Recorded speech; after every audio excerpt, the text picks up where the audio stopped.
সামগ্রিকভাবে সংকটের মধ্য দিয়ে যাচ্ছে দেশের পুঁজিবাজার। টানা পতনে বাজারের ওপর ক্ষোভ সৃষ্টি হয়েছে বিনিয়োগকারীদের। প্রশ্ন জেগেছে, এমন অবস্থা থেকে পুঁজিবাজার কবে বের হতে পারবে? অন্তর্বর্তী সরকার দায়িত্ব নেওয়ার পর সংকট উত্তরণের প্রত্যাশা তৈরি হলেও বাজারে ঘন ঘন দরপতন হচ্ছে এখনও।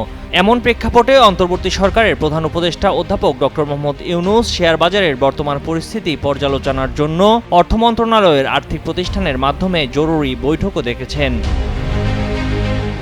ব্যাংক খাতে বিভিন্ন সংস্কার উদ্যোগের মাধ্যমে অর্থনীতির কিছু ক্ষেত্রে উন্নতি দৃশ্যমান হলেও শেয়ার বাজার যেন উল্টো পথেই হাঁটছে। ক্রমাগত লোকসানের কারণে গত 9 মাসে 30,000 বিনিয়োগকারী সব শেয়ার বিক্রি করে কেনাবেচার অ্যাকাউন্ট বন্ধ করে দিয়েছেন। 57,000 বিনিয়োগকারী নিষ্ক্রিয় হয়ে গেছেন। এই সময়ে স্টক এক্সচেঞ্জের প্রধান সূচক 1000 পয়েন্টের বেশি কমেছে। টানা সপ্তমবারের মতো বেস্ট টিস্যু পেপার ব্র্যান্ড হিসেবে স্বীকৃতি পেয়েছে বসুন্ধরা টিস্যু। হিসাব বলছে গত 9 মাসে 179 কর্মদিবসের মধ্যে 105 দিনই দরপতন হয়েছে। এ সময়ে দেশের প্রধান শেয়ার বাজার ঢাকা স্টক এক্সচেঞ্জে তালিকাভুক্ত 360 কোম্পানির মধ্যে 336টির দর কমেছে। তালিকাভুক্ত 37টি মিউচুয়াল ফান্ডের মধ্যে 27টির দর হারিয়েছে। দর হারানো শেয়ারগুলোর গড় পতন 26%।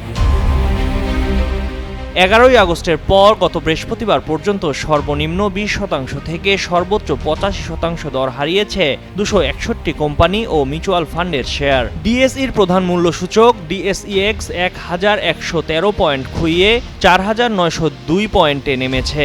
সূচক পতনের হার 18.52%। এ সময়ে বিশ্বের আর কোনো শেয়ার বাজারে এত বড় পতন হয়নি। ডিএসইর ব্রোকারদের সংগঠন ডিবিএর সভাপতি সাইফুল ইসলাম বলেন, দেশের শেয়ার বাজার একটা ধ্বংসস্তূপের ওপর দাঁড়িয়ে আছে। কিন্তু ব্যাংকিং খাতে দুরবস্থা থেকে বের হতে বাংলাদেশ ব্যাংক যেভাবে চেষ্টা করেছে, বিএসইসির ক্ষেত্রে তা দেখা যাচ্ছে না।